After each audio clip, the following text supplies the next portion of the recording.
Madam Chair, ang office ho namin, the same with the PCTC, same building ho kami. Paliwanag ko lang ho ng short yung opisina din ho namin. Ang Special Envoy ho for Transnational Crime, ang Philippine Center of Transnational Crime, which is the Interpol NCB Manila, sila po yung aming secretariat at yung operational partner. So may opisina po kayo? Wala? Meron po, nasa taas po Ilan kami ang tauhan nyo?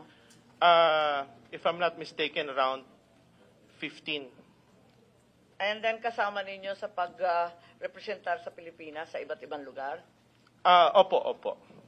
So kung hindi sa ilalim ng PCTC, ang Special Envoy, aling department kayo? Sorry, Madam Chair. Hindi naman kayo PCTC, so aling department kayo? DFA? Hindi po. Ambassador kasi eh. Ang amin pong opisina, OSETC and PCTC, are all under the Office of the President. Pero hiwalay, kasi hindi naman kayo under the PCTC, ano? Hindi po. Ang PCTC po ang aming secretariat. Sila po yung operational arm namin. What are the functions? Like you said earlier, you represent the Philippines in different fora, is that correct? Yes, ma'am. I see.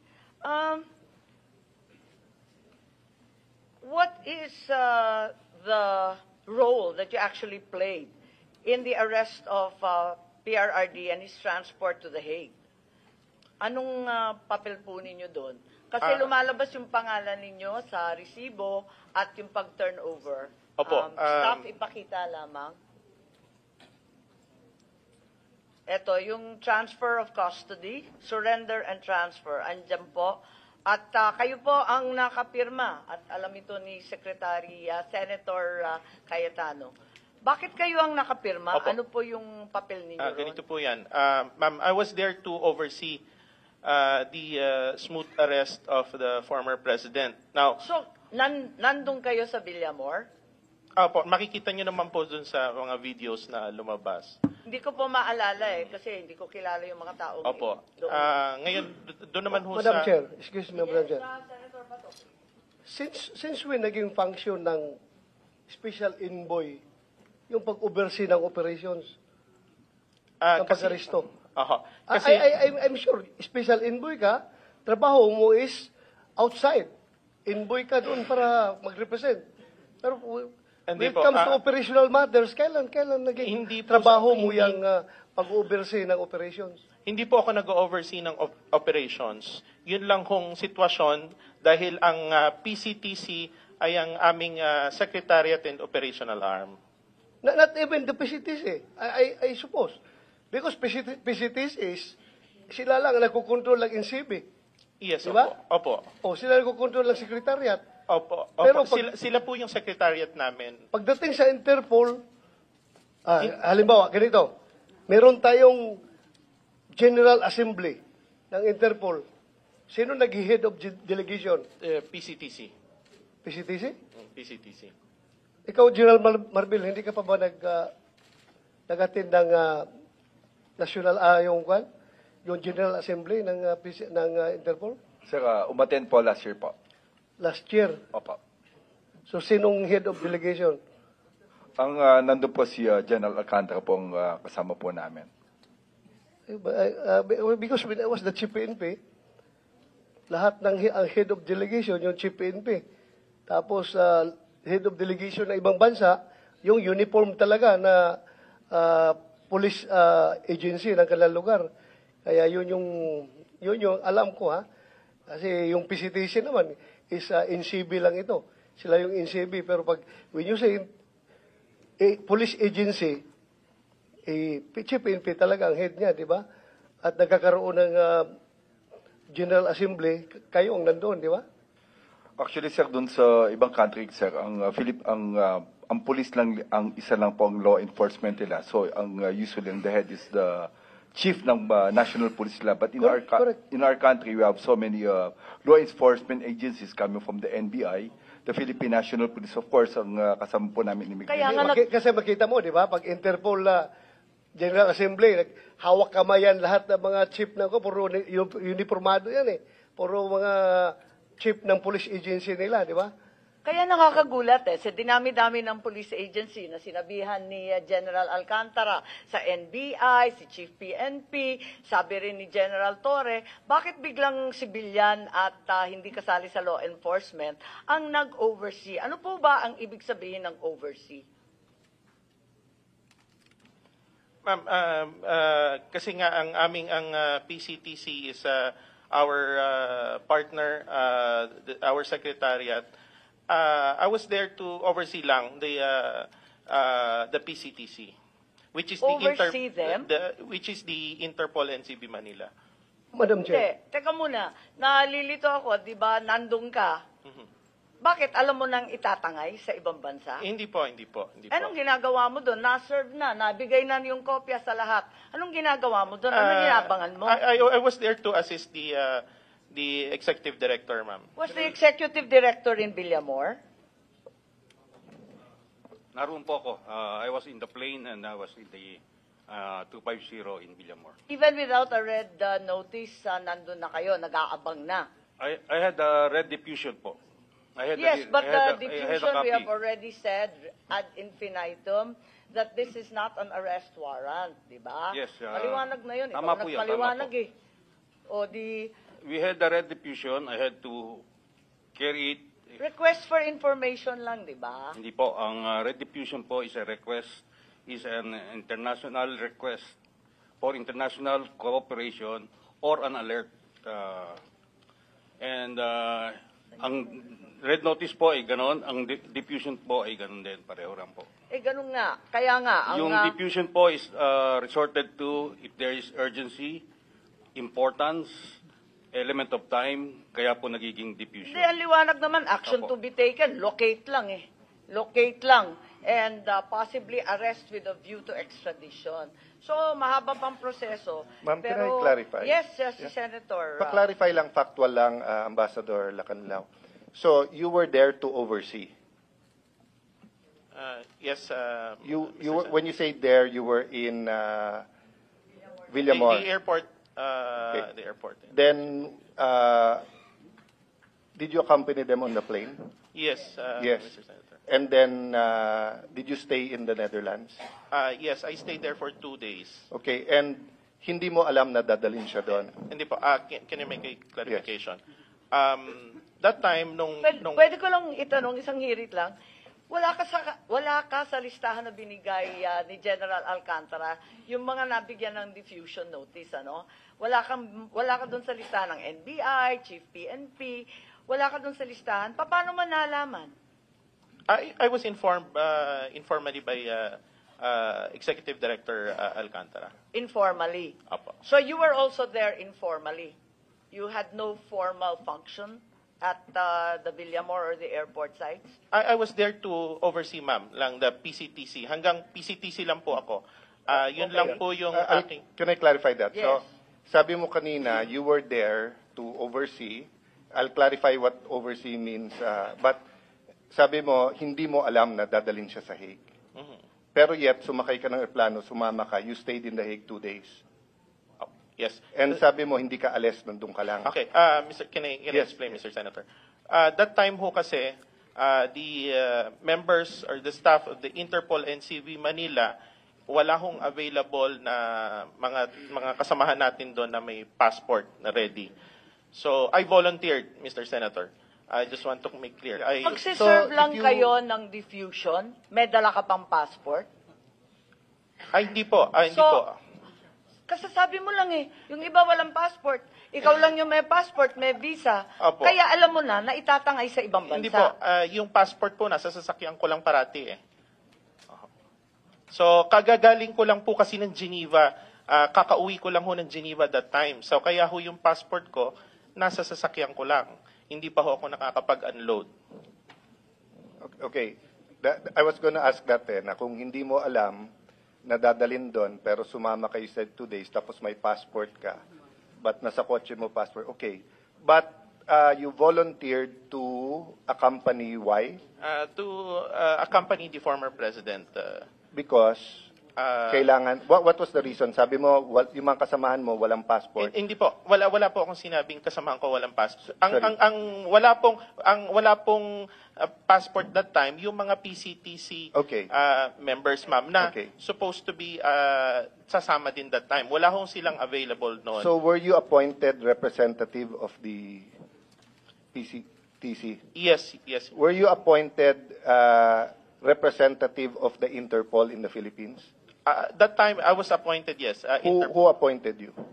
The PCTC, Your Honor. So can on that day? Yes, sir. So buuin natin ha, kayo lang mga militar at polis nakakaintindi ng 3-4 na letra eh. Yung Philippine Center for Transnational Crime. Sir, can you appoint the representative ng Interpol on the spot? Kasama sa powers yon. If I check with Interpol, so kung today pwedeng ako representative ng Interpol? Para pong hindi yata kasama sa function ko yun. Well, kakasabi lang ho ni Ambassador, kayo daw nag-appoint sa kanya. Po sabi niya eh.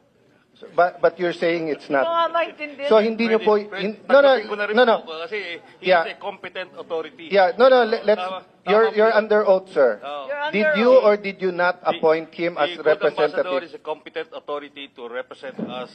But you Yes. did not appoint him. Hindi question if he's a Po, appointing competent. authority. Hindi You're ka not appointing appointing, authority. okay. Klaro po yun. Executive Order 265, saan sa buong executive order na nagtatakda na magkaroon ng special envoy, sinasabi na meron kang papel para mag-oversee. Wala kasi akong mabasa Hindi po. katulad ni Senator Cayetano eh. Madam Chair, yun nga po yung relasyon ho namin ng OSCE at PCTC. Sila yung aming Secretariat and Eh, Operational. sekretarya lang ninyo, siya pa ang appointing ninyo. Hindi Parang po, ang hindi- gulo. hindi po. Boss ba ninyo yan or utusan? Hindi po, clear ko lang ho. Kasi that time, wala hong available na members ng PCTC anang may passport noon. So, kaya ho sinabi ko kanina, I volunteered para ho i-accompany ang former president in behalf of the PCTC. Okay. Ma'am, can I clarify ha? I'm not going into the supervision, your appointment as special envoy because depende sa presidente, pwedeng iba. Di ba? Kahit presidential advisor, if the president has special advisor on justice, then it's between the president, Secretary Remulla, etc. Ang focus ko, doon sa ikaw ang representative ng Interpol. Kasi sabi mo, yes.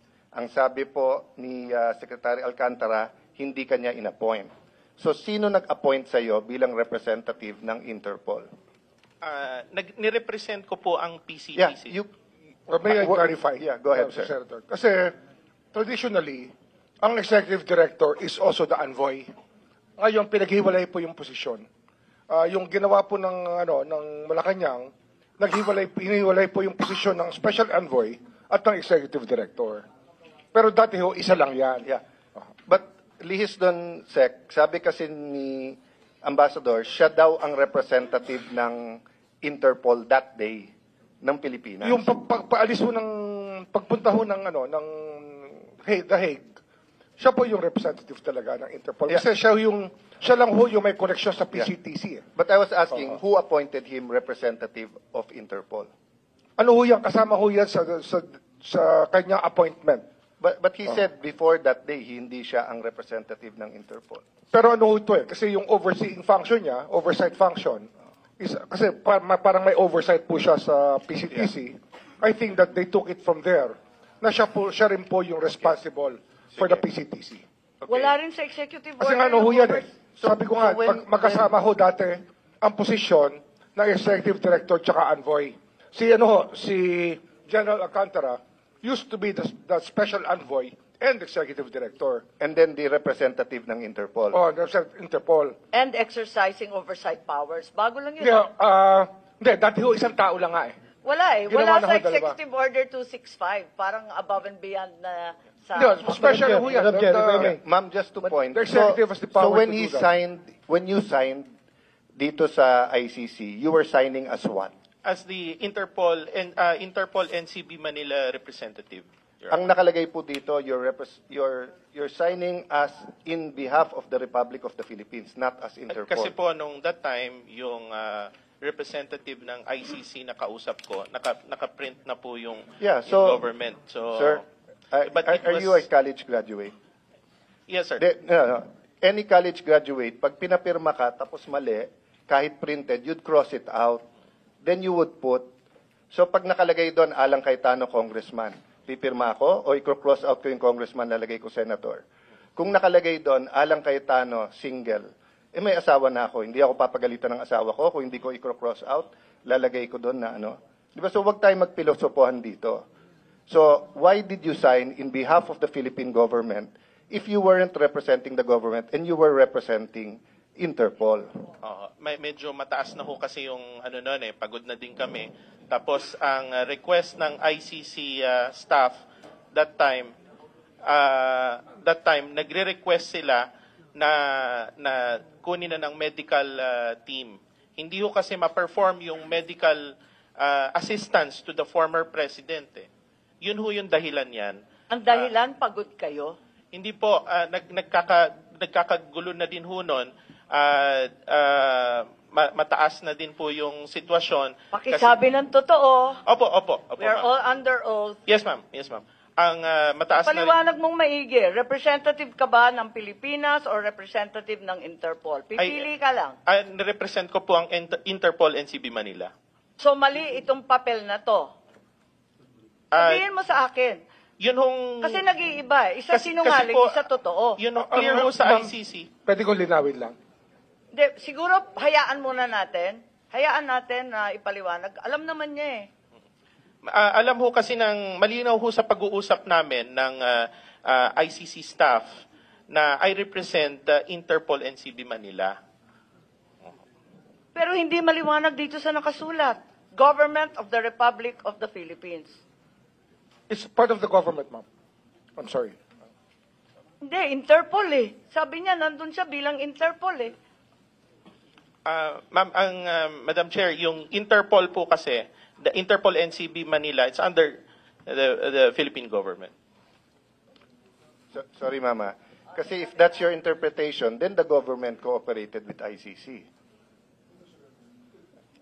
In the surrender. Diba? No, I'm not trying to trap you. I'm trying to understand. Kasi nga, when you do something, you can do it in different capacities. So, international organization, yon. So, for example, Sarah here was the regional director for the International Organization on Migration, but she's a Filipino.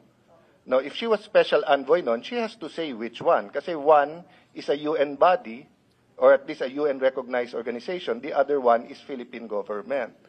So, di ba, hindi pwedeng you're signing. Ang problema kasi yung sabi mo, malinaw sa ICC at malinaw sa akin, Interpol. Pero ang pirma mo, in behalf of the government. Kasi ang masusunod yung dokumentong pinirma mo, hindi yung intention nyo eh. Di ba? So kung ang sabi natin, listo, naintindihan mo, naintindihan ko, pinirmahan natin sale. O pagdating sa korte, ano unang impression mo? It's a sale. Opo. Because yun ang pinirmahan nyo. Di ba?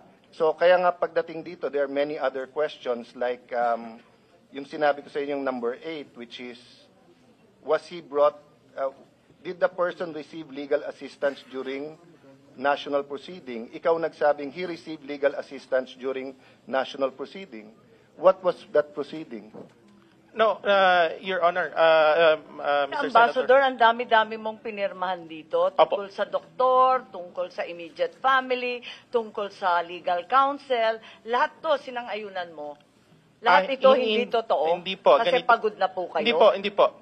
Kung maaari ho ma-explain ko. Una ho, yung tinatanong nyo regarding ho dun sa... Kasi that time, I was waiting for the official certification from the Department of Justice. So medyo wala hong internet that time. So yung yan ho yung sinulat nila, yun naman ang sinagot ko. So nung after few minutes, nag-request ako ng internet na print, binigay ko sa ICC yung certification from the Department of Justice. Sino nagsulat niyan? Kaninong handwriting yan? Kasi parang naiba sa sulat mo. Ma'am, sa ICC, ma'am. Tapos pinirmahan mo na lang yung sinulat ng ICC. Pinakikita naman yan nung nagpapalitan kami ng... So sang-ayon kayo sa lahat ng sinulat? Opo, ma'am. Ganon. So yun yung papel mo doon? Ano pa yung ginampanan mong papel? Kasi sabi mo, sinamahan mo si Presidente Duterte sa eroplano. Pagkatapos, nung sinorender mo na at yan ang pinirmahan mo bilang kinatawan ng ating pamahalaan, ano pa yung iba pang papel mo? Ano pang ginampanan Wala na mong po. papel? Wala na po, ma'am. Pero nagdalawang araw ka pa ron eh. Hindi po, ma'am. Nag-aantay kasi doon din kami sumakay sa same plane pabalik po ng Pilipinas. Madam Chair. Yes, Senator Bato, nagugulat lang ako, na-speechless ako. Dineliver ninyo sa ICC pero hindi ninyo alam? Paano hindi ninyo Hindi po, alam? alam po namin, ma'am, regarding dun sa ICC. Ang hindi ko po, balikan ko ho yung unang pag-uusap, kaya hindi alam. Nung unang pagdating sa airport, totally wala po akong alam nung pagdating ko sa airport.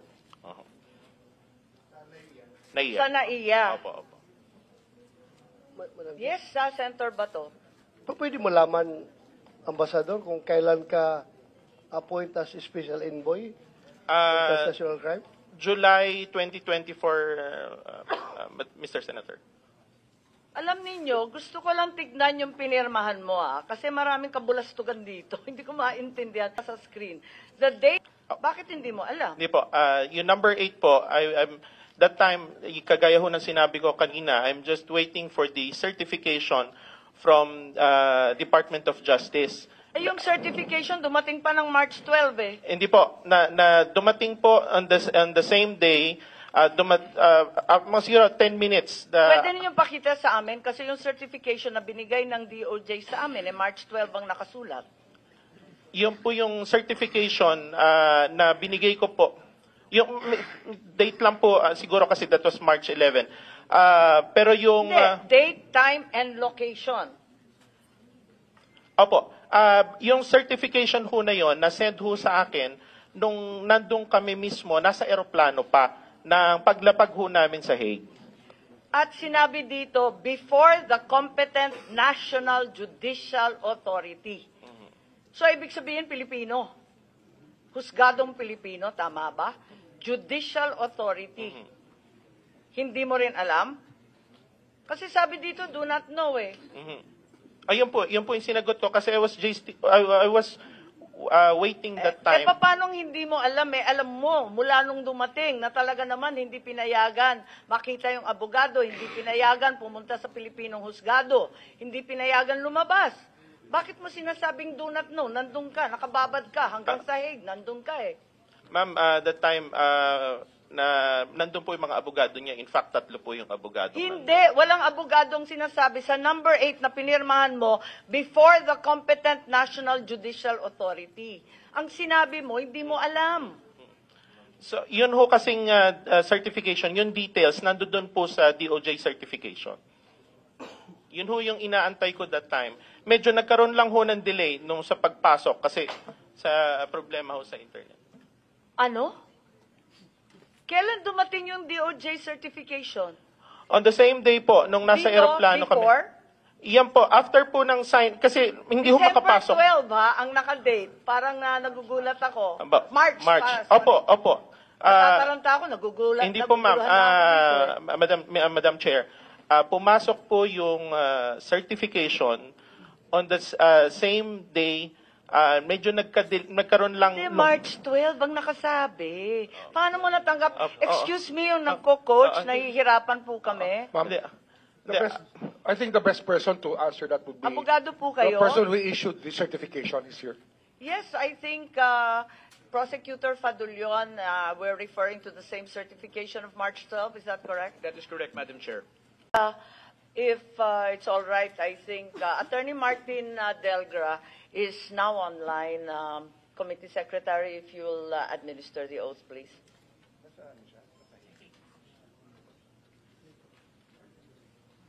Nasaan si Attorney Delgra? I'm here, Madam Chair. Yes, where are you I'm physically present, located? Via Zoom. Nasa I'm Hague actually pa at po the Hague, kayo? the Netherlands. Mukhang malamig ang damit nyo eh. Opo, medyo, I'm not used to this kind of weather po. Sige, yes, Secretary, please. Attorney Delgra, kindly raise your right hand, please. Do you swear to tell the truth and nothing but the truth in the Senate investigation? Yes, I do. Thank you, sir. Madam Chair. Yes, thank you very much, Attorney Delgra. You said you had some questions for Ambassador Lacanilao. Please proceed. If I may, Madam Chair, just a very short opening statement, because I have been listening to the proceedings earlier, especially on what Ambassador Lacanilao said, as well as General Torres' statement made earlier. But before that, if I may make a very short opening statement, if I may be allowed. Yes, please go ahead. Thank you. I thank the Senate Committee for inviting me in today's hearing. At the outset, it is our humble submission that the Senate Committee and eventually Congress to craft meaningful legislation, among others, on making persons liable who bring, cause to bring, or forced to bring Filipinos out of the country without legal or proper travel documents. We understand that under current legislation, I may not be properly informed, but it is only the person who travel or attempt to travel illegally abroad who is personally liable. In the case of the former President Rodrigo Roa Duterte, he has vehemently objected his transport to The Hague, the Netherlands. When General Torre and his PNP personnel were finally able to surround and secure the person of the former president and eventually into the plane and to The Hague, he loudly objected, and I quote, "You have to kill me to bring me to The Hague." He said that at least twice. That said, the former president, he has consistently said that he will face any case that may be filed against him in the Philippines in relation to his administration campaign against illegal drugs. Another point that I would like to state here for the record for the Senate Committee to consider is to review the consistent government policy to assist any Filipino harassed, arrested, detained, or even convicted abroad for whatever cases filed against them, extending in any legal assistance, including the repatriation of its citizen to the Philippines. Very recently, three Filipinos were detained in China, but were assisted by the Philippine government through this administration. And I think 2 or 3 days ago, 15 Filipinos whose cases were dismissed in Qatar, crediting this administration's assistance to our kababayan. What is upsetting and mind-boggling to me is that we have an elderly Filipino citizen, an 80-year-old Filipino, who was arrested and detained in the Philippines, allegedly by virtue of a foreign, not a local warrant, and forcibly brought out of the country to be brought to trial in a foreign court. And that is my opening statement, Your Honor. Thank you. And You that's had a precisely question? why what the government, Ambassador Lacanilao is saying is utterly untrue, as well as what General Torre have said earlier about the doctor. Ano po ang nangyari sa pakiwari ninyo? Kasi sinasabi ninyo hindi totoo yung sinabi ni Ambassador Lacanilao at ni General Torre. Ano ba talaga nangyari? Just to give context, Madam Chair, in the same way that Senator Bongo was not allowed entry when we arrived at the NAIA 3 terminal and to talk to the former president, but he was eventually brought to Villamor, we were able to follow the former president to Villamor. Apparently, the guards at Villamor were not able to see who else were in the convoy, so we were able to get in. Unfortunately for Senator Bongo and the rest, including some lawyers, they were not able to get in, despite their request that they be able to see the president. That said, I was there all throughout the day until the time he left in the evening. And Ambassador Lacanilao was there as well inside the Villamor Air Base. So as to the question number 8 of that information on the surrender and transfer of the detained person referring to the former president, hindi naman po masabi.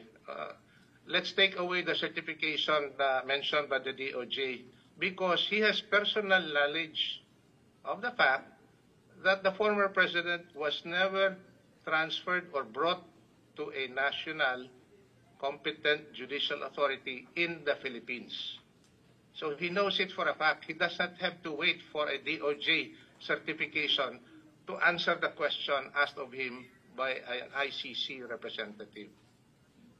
Tama naman. In the matter Ambassador of- Lacanilaw, gusto niyo Yes. sagutin? Kasi nandun ka mula pa sa eroplano hanggang sa The Hague, 2 days after pa.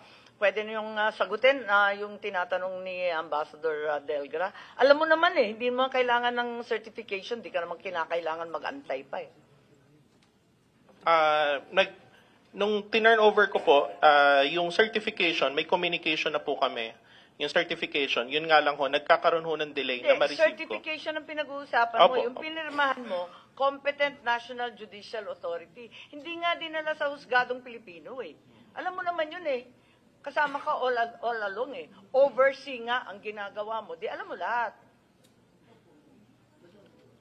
Madam Chair, may Yes, I follow up with that, Senator Bato.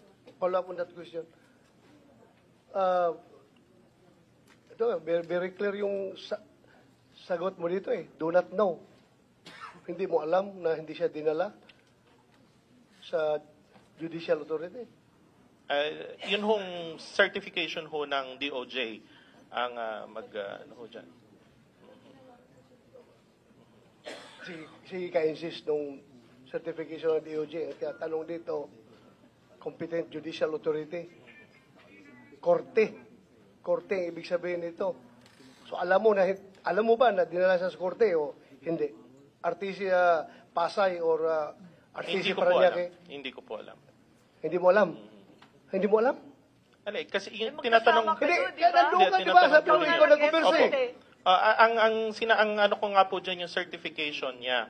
Ngayon, yung kung Wala naman to regarding... kinalaman sa certification. Dinala ba sa husgado o hindi? Hindi ko Yes po or alam. no? Hindi Hindi ko mo alam? Kasama ka the whole time hanggang sa Hague. Nandun ka sa... Oy, magsabi ka ng Opo, totoo. opo. We're all under oath here. Yes, madam. So alam mo kung dinala Alam siya mo, o hindi? hindi mo alam. Hindi ko po alam. Kasi hindi Paano naman ho hindi ako... mo alam? Binantayan mo mula nung dumating mula sa Hong Kong, sa airport, dinala sa Villamor, dinala sa The Hague. Kasama ko all throughout. Opo. Pag sinabi mong hindi mo alam, you are lying. You are lying. And nandun ka all the time Hindi mo alam na dinala siya sa korte? Hindi mo alam? Hindi ko po alam, Mr. Senator. May I clarify? I think we should ask Attorney Delgra, what do you think of the answer given that he was not aware of any information regarding the competent National Judicial Authority that he signed on to? Pwede bang mangyari yon, Attorney Delgra? I join the observation of Senator Bato that the Ambassador Lacanilaw is lying. Kasi all he needs to know is whether the former president was brought out of Villamor and brought to a local court. We don't have to skirt and hide behind a DOJ certification to attest to the fact as to whether he was brought to a local court or not. He was there all throughout as he has in fact admitted. So all he has to do is hindi po inilabas yung former president to be brought to a local court. I think that would have been sufficient for him to say. But he keeps on saying that he does not know. Kasi ang That's the tamang problem. sagot, no. Hindi po ba? Ang tamang sagot, no. At alam niyang no. Kailanman hindi dinala sa husgado. Tama po ba? I agree with that, Madam Chair, that the proper answer to this question would have been no. Thank you, Attorney Delgra. Ambassador Lacanilaw? Yes, ma'am. Still, ma'am, yung nasabi ko po... You still didn't know, in spite of overseeing the entire operation for both the Interpol and the entire government of the Philippine Republic. Tama? Yes, Madam Chair. Hindi mo pa rin alam. Madam Chair, last chance mo, Ambassador Lacanilaw. We are giving you the chance to say the truth. Opo. Hindi Nagsasabi mo po alam? ako ng totoo. Hindi, opo. Hindi mo alam na hindi siya dinala. Opo. Nasaan Ikaw nag-oversee ka doon? sa airport? Saan ka doon sa airport? Nandun ka sa picture? Dun ho sa tube. Oh. Tapos, So sa tube ka pa? Sa tube. Sumalubong Mula ka sa doon sa tube. aeroplano, sa tube. Hanggang dinala siya sa Billabor, kasama ka. Sa 250? Oh, Sa 250, umalis ho ako eh. saan ka pumunta? Dun ho sa likod, kasi meron hong waiting area dun sa Sa likod likod. lang. Sa likod pero lang, hindi pero- ka umalis. So, Tapos- hindi na ho ako nag-intervene after nun eh. Hindi mo alam na hindi siya dinala. Hindi po. Madam Chair, I think this resource person is lying. Yes, that seems clear. Secretary Remulla, you wanted to add to the false testimony Ma'am, again, here. the form that was made to, that he was made to answer is an extradition form. That's why the requirements that it's asking for are questions about extradition. But this is a surrender. It's a very Yes. different process that happened. Yes, we've heard that argument before. Thank you, Secretary. Aside from that form, kinonfirm niya ngayon, ilang beses siya sinasabi na hindi daw talaga niya alam na dinala sa korte o hindi. And Madam Chair. I don't think they would have accepted him in the ICC if there was no certification from the DOJ at that time, because the certification was acceptable to the ICC because the DOJ is deemed a competent judicial authority by the ICC.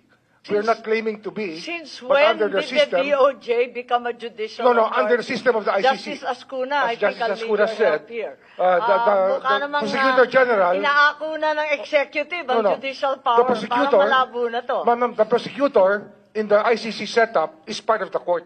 And that's why they're considered competent judicial authority, if I can understand it Pero kung properly. maaalala I think natin, we can ask Justice Ascuna. ang saligang batas na sinumpaan natin, wala namang ganun. Yes, Ang ma'am. court, maliwanag yung It's the Supreme understanding of Court. the ICC I'm explaining, ma'am. Ay, nakakatuwa naman to. Saan tayo mauuwi ng ganito? Ngayon, ang DOJ na ang korte. Ganon. No, ma'am, no. It's just the understanding of the ICC. that the Please make up your mind. Sabi mo, you have judicial power. No, we And don't you're have the judicial power. competent Don't put national judicial here we don't authority. put words into action that were not really said. What we're saying is that I is the think understanding the of the same statement ICC. was made by your ASEC or USEC Clavano. Yes, that is the understanding that the ICC has of the function of a prosecutor, because under their system, a prosecutor is part of the court and thus competent judicial authority. That is the ICC's way And the same of treating prosecutor was in a fact prosecutor. Filipino? Well, Sabi, to their national. understanding, it's competent judicial Yung authority ICC under the prosecutor ICC. na Pakistani English naging Pinoy? Well, Sure ka? ma'am, they have a different way of looking at judicial authority in the ICC. That's why the Looking, form. isang tingin lang makikita mo, hindi naman Pilipino yung prosecutor nila, pambira naman.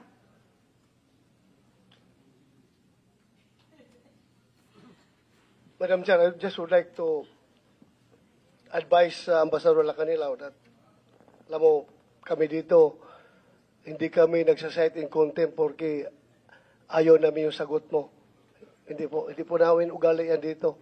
Kaya huwag kang maglala, hindi kita cite in contempt. Hindi ako magmumosyon. Hindi ako magmumosyon na cite in contempt ka. Fair kami dito lumaban.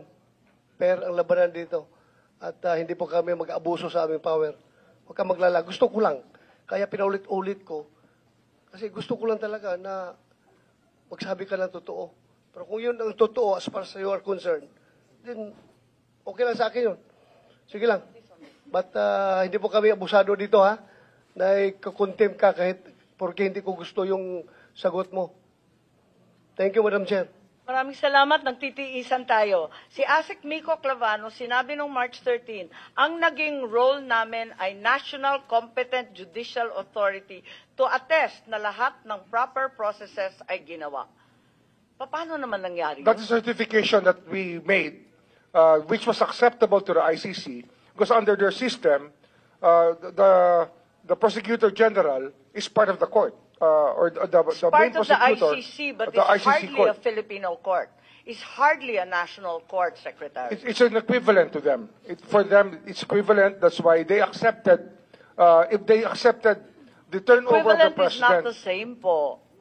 it's not the same. But it was acceptable to them because that's how their system works. Okay. Let's now delve deeper into the circumstances surrounding the arrest. I give up by falsehood upon falsehood. General Torre, when were you assigned as the head of the CIDG? Kami ang boses ng masa, hindi natatakot. Katotohanan lang, di kami nalulunod. Walang bahid ng sismis, lahat ay totoo. Kahit sino ka pa, pag mali ka babanatan ka. Walang pinipili kulay, wala kaming kinikilingan. Basta para sa bayan, kami lalaban. Pagdama palakpakan, pag mali banatan. Di matitinag, di matatakot, para sa bayan tuloy ang sigaw. Sa harap ng kamera, walang halong takot. Mga baluktot, lahat kayo'y tutumba. Ang hustisya at totoo, yun lang ang mahalaga. Kahit sinong harang, di kami matitinag. Walang pinipiling kulay, wala kaming kinikilingan. Basta para sa bayan, kami lalaban. Pag tama palakpakan, pag mali banatan. Di matitinag, di matatakot, para sa bayan tuloy ang sigaw. Kung nasa tama ka, ikaw ay aming kasama. Pero pag mali ka, handa ka na bang mabasag? Banateros kami, walang inuunan. Dahil bayan muna, bago ang sarili.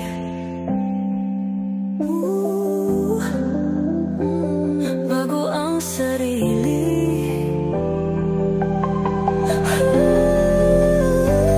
Pag tama palakpakan, pag mali banatan. Banateros ang sigaw, katotohanan ang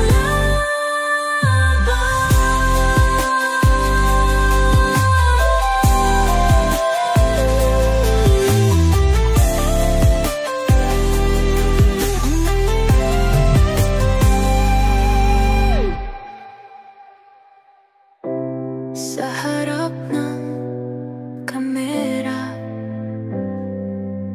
walang halong